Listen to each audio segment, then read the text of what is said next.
Hello, take two. This is October 5th, 2021.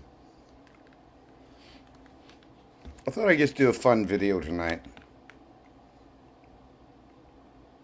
I got I got two subscribers, one from Greece and one from Azerbaijan.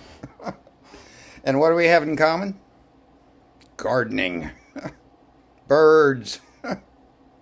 Cool.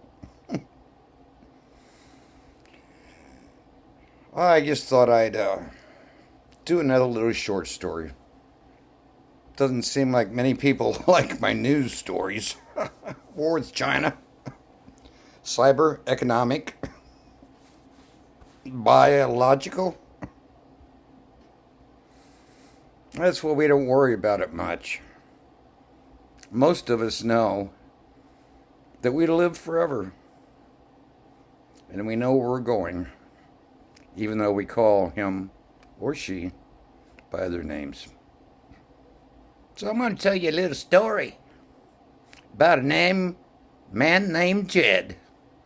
Just an old mountaineer. Went out hunting for some food. Shot up some crude. And he decided to go to Beverly Hills.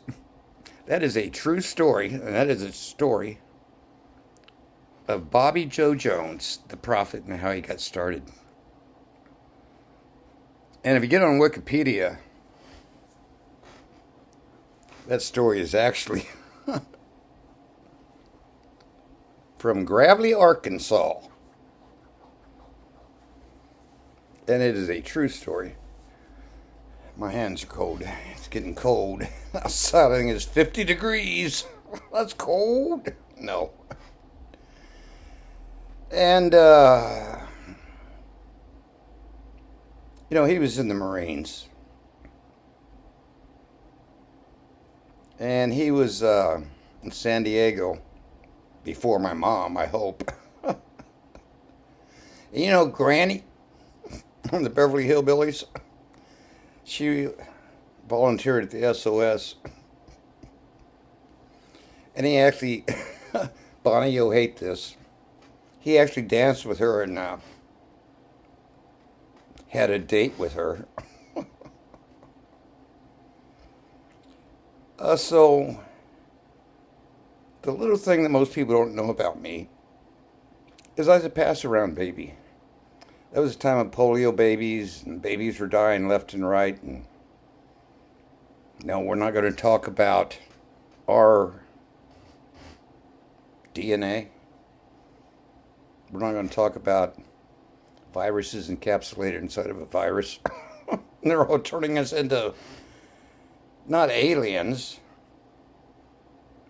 We used to call what they call now immigrants, we used to call them aliens if they entered the border without a card.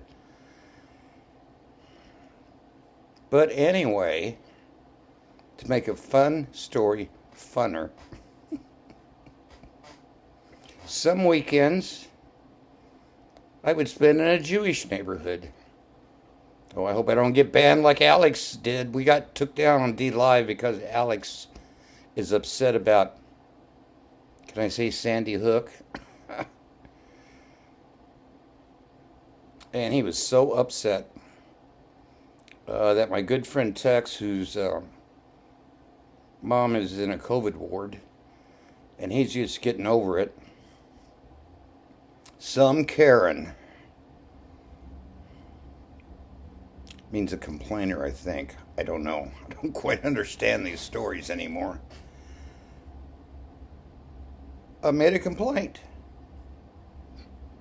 And I don't care if you hear Alex Jones or not, because I'm not related to him. So, our channel and D Live are on probation. Bad boy. Stop. Bad boy, bad boy. Facebook went down, Instagram went down. I'm on my Jam Play chat tonight. And all I could get was audio. I couldn't get my teaching lessons to see the fingers on the fretboard. Major news sites are down. I imagine this one will go up, because I only have not 9 views. Especially if I watch it 3 or 4 times to make sure I got it right. But back to how I got involved with voiceovers and how I got to college. Well, you see, it's this way, Sonny. I was raised by these men out in Arkansas. Yep, that's what we do. We do cattle. So I spent a summer, I think I was 9 or 10,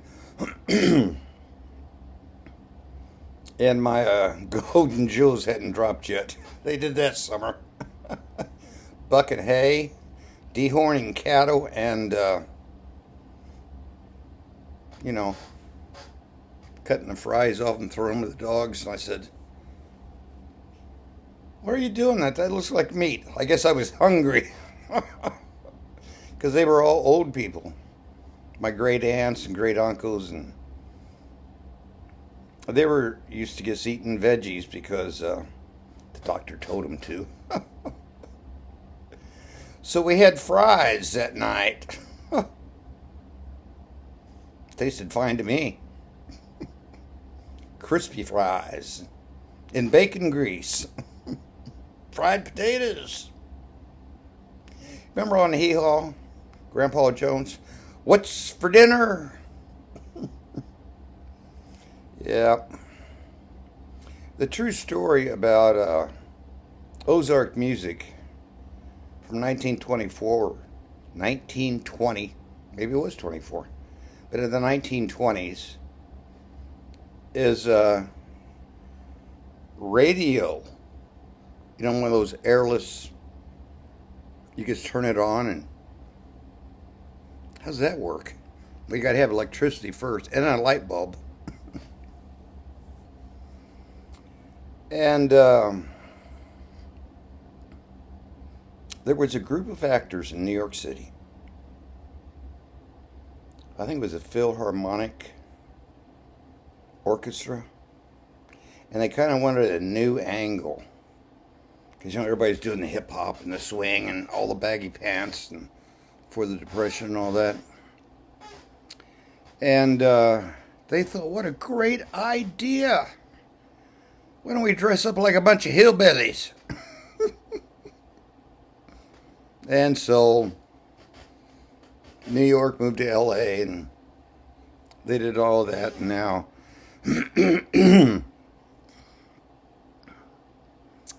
so anyway, what I do on my other weekends? We had relatives in the Ozarks, Warsaw, Missouri. Now you talk about some hillbillies. I'll tell you, those were some hillbillies. You hungry? Sure. Well, here's 22. And that tree over there, them squirrels come out about 5 o'clock in the morning, about the time the rooster crows. Now I got 3 extra roosters, but I'd rather save them in case the squirrels run out. You understand me, boy? Oh, did Joe Biden say that 3 weeks ago? He called some of his political supporters. Boy. Oh, of course he did. That's a different video. So as time went by, my dad a Marine, my mom a restaurant worker that became a hostess. We actually stayed in a rooming house while we were building, I think it was our 3rd house.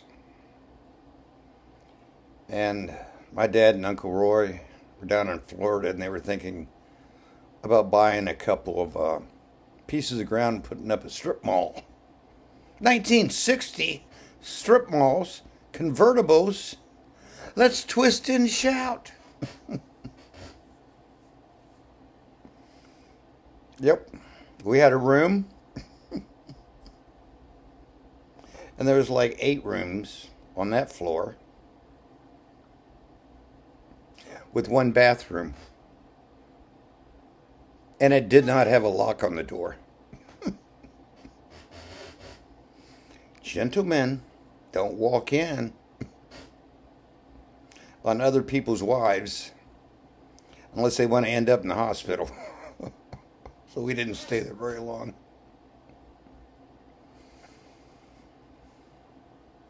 And then we finally moved to what I thought was the edge of the world. We built a really nice house because my dad was a CB on all our houses. Up to the last one we built. Looked like those, not Quonset huts where you screw all the metal together, but, you know. And we had these funny nails. They just didn't have a single head on them. They had a double head. You know why? So you could pull them out. This is before the screwdriver. And then you straighten them out and you put them in a box and you'd move your base. But we finally ended up in Independence and we had a 1/4 acre of ground. And of course, every once in a while, I'd go down to the Ozarks and listen to the old guys, and they'd tell me how you talk, and then you think you're pretty high stuff, don't you think you living there in the city? Don't you talk fancy to me, boy. Go to Arkansas. It was even worse. So, just to move the story along, and I've said this before, my dad said, if you can figure out how to get to college, go ahead. I remember I was a junior in high school, and we had to type up a paper with a typewriter. I didn't have a typewriter. I didn't know that you could tell somebody and they would let you have a typewriter in study hall and type it up. So my dad somehow found a typewriter, which I still wish I had, like my old first cell phone, a 1928. I don't know what it's called, a Motorola or something. Motorola. And so, I typed up my paper and did the whiteout and turned it in, and she freaked out so bad. A day later, after school, she was knocking on my parents' door. And when she saw my typewriter, you know what she said? You can write everything down. And that's when they had the script, where you have to use both sides of your brain. Not to print. I don't know why kids today, they write so small. I guess because they think they have the whole test on their hand. I don't know. Then it's all gone. And so there comes graduation day. Won't go into that story tonight, since no one was there. Except me. I took a cab there and I took a cab home. Had to go inside to borrow money to pay the cab driver. So then I go to college. Greyhound bus, here we go. And I showed up on campus. And I may continue the story because I'd already been on campus at Iowa State University with a young man called Danny Gabriel, who was a wrestler. And he took a liking to me, and I showed him something he didn't know, and he showed me something I didn't know. And he said, don't ever show this to anybody until it's important. So to make a long story short, in college I wrestled varsity, vice varsity, and had 2 years eligibility left. So I used it for intramurals. And what are they called? Those people that bug you all your life? They think they've got you figured out. They think they can get you. Well, I used it on him and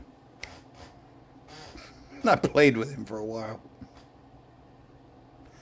After about 5 minutes, I acted like I was so tired I just can't take it.